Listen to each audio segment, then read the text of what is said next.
जो नया चैप्टर है दैट इज इनवर्स ट्रिग्नोमेट्री और you can say inverse trigonometric functions. हमने ट्रिग्नोमेट्री पढ़ी पिछली क्लासेस में भी पढ़ी और अभी भी हमने ट्रिग्नोमेट्री पढ़ी। इन क्लासेस इस ट्रिग्नोमेट्री में तो ओवरऑल ट्रिग्नोमेट्री में जब आपने पढ़ा तो आपने ऐसा पाया होगा जब आपने ट्रिग्नोमेट्री फंक्शंस के ग्राफ्स ड्रॉ किए होंगे और जो ट्रिग्नोमेट्रिक फंक्शंस हैं उनकी वैल्यूज को ऑब्जर्व किया होगा, तो उस पूरी ऑब्जर्वेशन में जो एक चीज निकल के आई होगी वो कुछ इस तरीके से होगी कि जितने भी हमारे ट्रिग्नोमेट्रिक फंक्शंस हैं उनके कुछ डोमेन एंड रेंज होती है। क्योंकि हम इनवर्स ट्रिग्नोमेट्रिक फंक्शंस की बात कर रहे हैं, अगर मैं इस टॉपिक का फुल फ्लेज अगर मैं नेम बात करूं इनवर्स ट्रिग्नोमेट्रिक फंक्शंस, यानी कि हम बात कर रहे हैं फंक्शंस की, और वो भी कैसे फंक्शंस? Inverse function. बीच में एक वर्ड और यूज हो गया ट्रिग्नोमेट्रिक, यानी कि ट्रिग्नोमेट्रिक फंक्शंस के इनवर्स की हम बात कर रहे हैं। तो अगर आपने इनवर्स वाला लेक्चर बहुत अच्छे से सुना होगा, उसको समझा होगा, तो एक बात जो निकल के आती है वो इनवर्टिबल फंक्शन की बात निकल के आती है। Those function which are whose inverse is possible, तो those functions have that property of 1 1 and onto। उन फंक्शन की प्रॉपर्टी होती है कि वो 1 1 and onto होते हैं। अब यहाँ पे मैं ट्रिग्नोमेट्रिक फंक्शन की अगर बात करूं sine cos tan cot sec cosec, तो साइन जो फंक्शन है उसका डोमेन रियल नंबर्स का सेट होता है और रेंज -1 से 1 तक होती है। कॉस उसका डोमेन अगेन रियल नंबर का सेट और रेंज जो है अगेन -1 to 1।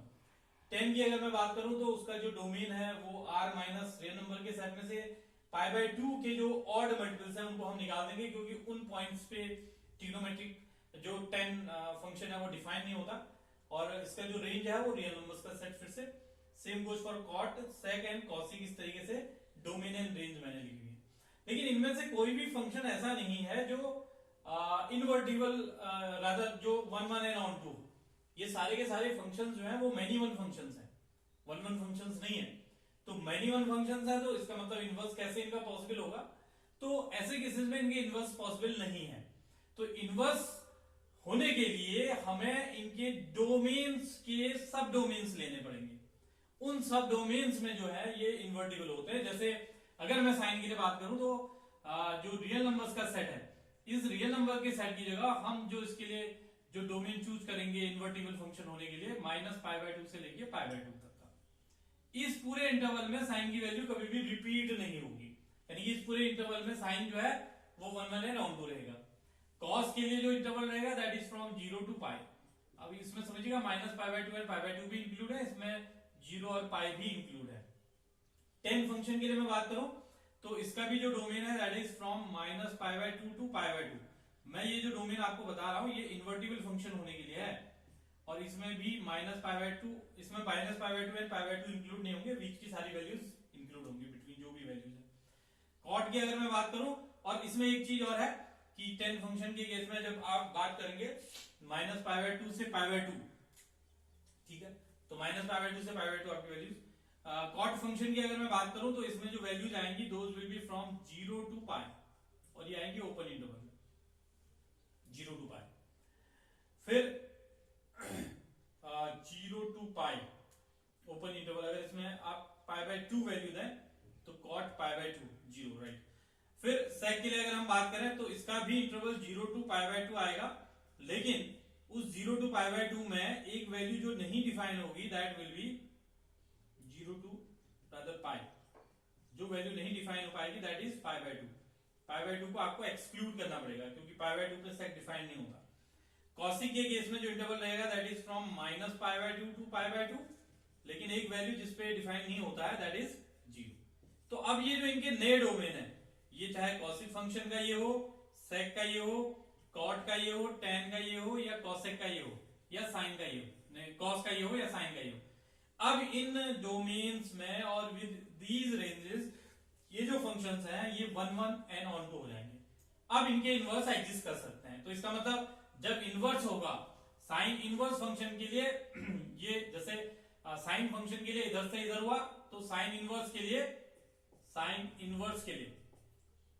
ये डोमेन हो गया साइन के लिए, ये डोमेन ये रेंज हो गया साइन इनवर्स के लिए, ये डोमेन ये range.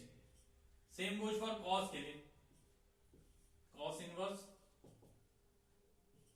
goes for tan.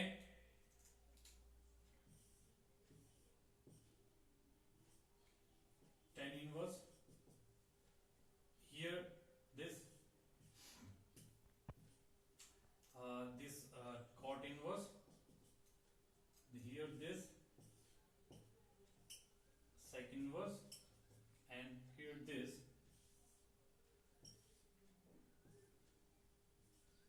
cosec inverse. अब जैसे मैं बात करूं, सपोज करिए you have to find cos 5 pi by 6.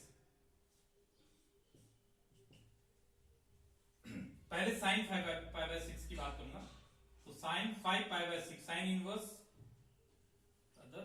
sin inverse sin 5 pi by 6. So it can be written as sin inverse sin pi minus pi by 6. और sin pi minus theta sin theta होता है, it will be sin inverse sin pi by 6. अब जो ये pi by 6 है, ये इसी domain के अंदर आ रहा है, तो इसका मतलब sin से sin inverse से sin रिमूव हो जाएगा, it will be 5 by 6. लेकिन अगर इसी साइन की जगह पे अगर मैं यहाँ पे दूसरा फंक्शन cos के लिए अगर मैं इसको डिफाइन करूं, अगर मैं बात करूं cos के लिए, ये अगर साइन की जगह cos इनवर्स 5 पाई बाय 6 होता, तो in that case cos inverse cos 5 pi by 6. तो अब आप ये नहीं कर सकते इसको, ये तो आप लिखेंगे पाई माइनस पाई बाय 6, ऐसे तो लिख लेंगे आप. लेकिन cos पाई माइनस थीटा जो है अगर ऐसे लिखे हैं तो cos pi minus theta minus cos theta हो जाता है.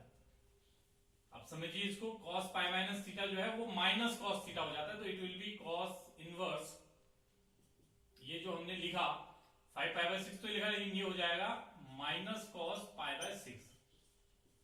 फिर इसको आपको कुछ इस तरीके से लिखना पड़ेगा, it will be rather cos pi minus theta, cos pi minus theta, तो it will be cos okay.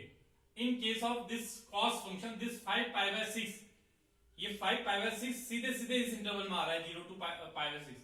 तो यहाँ पे आप अगर इसको नहीं भी अप्लाई करते, यहाँ पे अगर आप इसको नहीं भी अप्लाई करते तो सीधे सीधे 5 pi by 6 लिख सकते थे आप, क्योंकि ये इसी इंटरवल में 5 pi by 6 150 बिटवीन 0 to 180.